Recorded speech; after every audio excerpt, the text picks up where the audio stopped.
Ayan mga kamamshi, bali ito pala yung tatlong box from grocery. Bali unahin ko na pala ipakita sa inyo itong isang box. Ayan, at bumungad na nga sa atin ang mga chichirya. Pero sabi ko is hindi lang to chichirya kasi medyo mabigat siya. At ayan na nga, nasilip ko na kung bakit siya mabigat.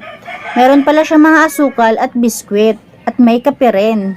Bali first time ko palang kumuha ng asukal ngayon kay grocery. Kaya tag 5 piraso lang yung kinuha ko. 5 pirasong brown at 5 pirasong wash.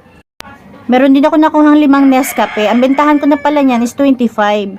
Tapos yung asukal is 25 rin. At ayan nga, may nakuha rin tayong tang, pineapple at dalandan. Bale, bentahan ko na rin yan is 25. Kasi nga, masyado na talaga nagtaas sa mga bilihin. At meron din tayong mga nakuhang biskwit. Hindi ko na sa inyo isa-isahin dahil palagi ko naman ito na ipapakita sa inyo. At meron din pala ako nakuhang 10 pirasong Chucky. Ang puhunan na pala ng Chucky is kulang-kulang 15 pesos. Kaya naman binebenta ko na siya ng 18 pesos. At ayan na nga, binuksan ko na yung isang box at bumungad din sa atin ay yung mga chichirya. Pero kagaya ng unang box, meron din siya mga nasa ilalim.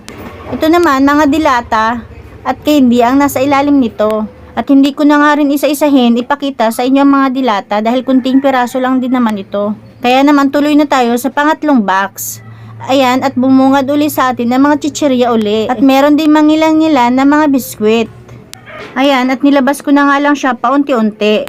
Andito pala sa huling box yung mga kape ko at mga Lucky Me Pansit Canton. At ayan, meron din pala ako nakuhang Mondi Bar sa grocery. At habang bino-voice record ko to, ubos na pala yan. Andito naman yung ating mga pansit canton. Ayan, ang mga pansit canton naman natin, ang bentahan natin dyan is 16 pesos. At ang ating mga kape ay 14.